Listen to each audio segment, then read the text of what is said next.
بسم اللہ الرحمن الرحیم۔ کیا فرقہ پرستی کفر و شرک ہے؟ Post number 2۔ پچھلی پوسٹ میں ہم نے قرآن کے دلائل پیش کیے تھے کہ فرقہ پرستی اللہ تعالیٰ کے حکم کا انکار اور ایک مشرکانہ عمل ہے۔ اس عمل میں ملوث افراد کا نبی صلی اللہ علیہ وسلم سے کوئی تعلق نہیں۔ اب ہم اس بارے میں نبی صلی اللہ علیہ وسلم کے فرامین پیش کرتے ہیں۔ حدثنی ابو ادریس الخولانی انہ سمع حذیفة بن اليمان یقول كان الناس يسألون رسول اللہ صلی اللہ علیہ وسلم عن الخیر وكنت أسأله عن الشر مخافة ان يدركني۔ ترجمہ: ابو ادریس بیان کرتے ہیں، وہ کہتے ہیں کہ میں نے حذیفہ رضی اللہ تعالی عنہ بن یمان کو یہ کہتے ہوئے سنا کہ لوگ اکثر رسول اللہ صلی اللہ علیہ وسلم سے خیر کی بابت دریافت کرتے رہتے تھے، اور میں آپ سے شر اور فتنوں کی بابت پوچھا کرتا تھا، اس خیال سے کہ کہیں میں کسی شر و فتنہ میں مبتلا نہ ہو جاؤں۔ فقلت یا رسول اللہ انا كنا فی جاہلیۃ وشر فجاءنا اللہ بهذا الخیر فهل بعد هذا الخیر من شر۔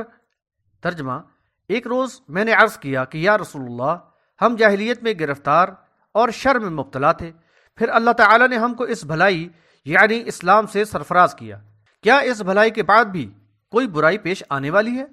قال نعم۔ قلت وهل بعد ذلك الشر من خیر؟ فرمایا ہاں۔ میں نے عرض کیا اس بدی و برائی کے بعد بھلائی ہوگی؟ قال نعم وفیہ دخن۔ قلت وما دخن؟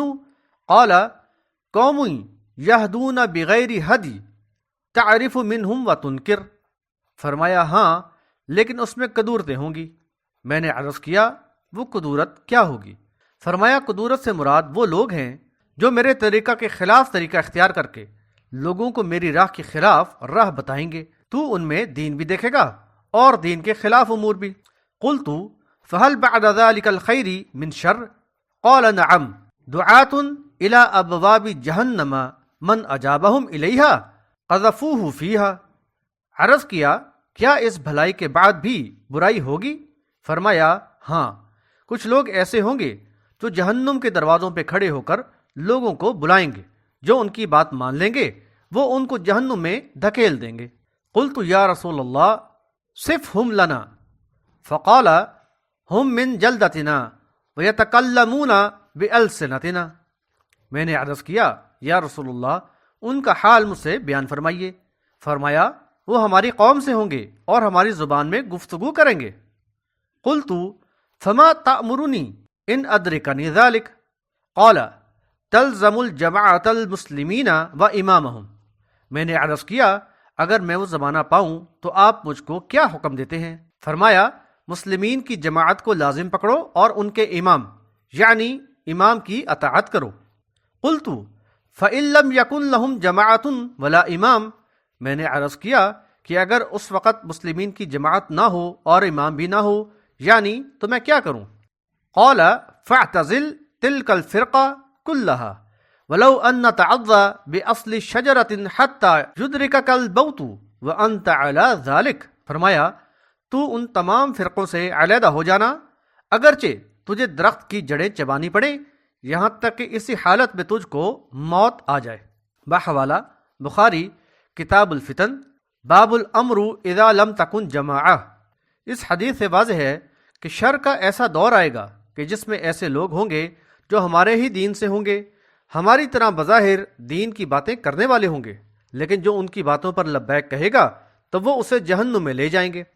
ایسے حالات میں نبی صلی اللہ علیہ وسلم نے اپنی امت کو حکم فرمایا کہ جماعت المسلمین یعنی ایسی جماعت اور ان کے امام کے ساتھ وابستگی اختیار کی جائے جو مسلم ہوں۔ یہ جماعت کا نام نہیں بلکہ اس کی صفت بتائی گئی ہے کہ وہ مسلمین کی جماعت ہو۔ اور جب صحابی رضی اللہ تعالی عنہ نے پوچھا کہ اے نبی صلی اللہ علیہ وسلم اگر نہ کوئی ایسی جماعت ہو اور نہ ہی کوئی ایسا امام ہو تو کیا کریں؟ فرمایا تو ان تمام فرقوں سے علیحدہ ہو جانا، اگرچہ تجھے درخت کی جڑیں چبانی پڑے یہاں تک کہ اسی حالت میں تجھ کو موت آ جائے۔ نبی صلی اللہ علیہ وسلم نے فرمایا لَتَتَّبِعُنَّ سُنَنَ الَّذِينَ مِن قَبْلِكُمْ شِبْرًا بِشِبْرٍ وذراعا بذراع حتى لو دخلوا في حجر ضب لاتبعتموهم قلنا یا رسول اللہ الیہود والنصارى قال فمن بحوالہ بخاری کتاب الاحادیث الانبیاء باب ما ذکر عن بنی اسرائیل۔ ترجمہ: تم ضرور سابقہ لوگوں کی پیروی کرو گے، بالشت برابر بالشت اور ہاتھ برابر ہاتھ چلیں گے، یہاں تک کہ اگر وہ گو کے سوراخ میں داخل ہوئے تو تم بھی ان کی پیروی کرو گے۔ ہم نے عرض کیا، اے اللہ کے رسول، یہود و نصارہ کے طریقے پر؟ آپ نے فرمایا، اور کون؟ انس رضی اللہ تعالی عنہ سے مروی ہے کہ نبی صلی اللہ علیہ وسلم نے فرمایا، ان بنی اسرائیل افترقت علی 71 فرقہ فإن امتی لتفترق علی 72 فرقہ کلہا فی النار الا واحدہ وہی الجماعہ۔ بحوالہ سنن ابن ماجہ کتاب الفتن باب افتراق الامم۔ ترجمہ: کہ بنی اسرائیل کے 71 فرقے ہوئے اور میری امت کے 72 فرقے ہوں گے، سب کے سب جہنمی ہوں گے سوائے ایک کے، اور وہ ایک الجماعہ ہے۔ یہی وہ بات ہے کہ جس سے اللہ تعالیٰ نے سورۃ الروم میں منع فرمایا، یہ کہہ کر وَلَا تَكُونُوا مِنَ الْمُشْرِكِينَ، یعنی نہ ہو جاؤ مشرکوں میں سے۔ اگلی ہی آیت میں مشرکوں کی ایک صفت بیان فرمائی کہ مِنَ الَّذِينَ فَرَّقُوا دِينَهُمْ وَكَانُوا شِيَعًا، ان لوگوں میں سے جنہوں نے اپنے دین میں فرقے بنا لیے اور گروہوں میں تقسیم ہو گئے۔ یعنی یہ کام وہی مشرکانہ کام ہے جو یہود و نصارہ نے کیا تھا، سو اب جو اس کے طرز عمل کو اپنائے گا وہ بھی مشرکوں میں سے ہو جائے گا۔ حدیث میں یہی بتایا گیا ہے کہ یہ سارے جہنمی ہیں سوائے ایک کے، اور وہ ایک کون ہے؟ فرمایا الجماعت، یعنی مسلمین کی جماعت، جیسا کہ نبی صلی اللہ علیہ وسلم نے حکم فرمایا کہ مسلمین کی جماعت اور اس کے امام سے وابستہ ہو جاؤ۔ یعنی تفرقہ پردازی کے دور میں صرف مسلمین کی جماعت ہی وہ جماعت ہے جو جنت میں جانے والی ہے، اسے ہی الجماعت کہہ کر پکارا گیا ہے۔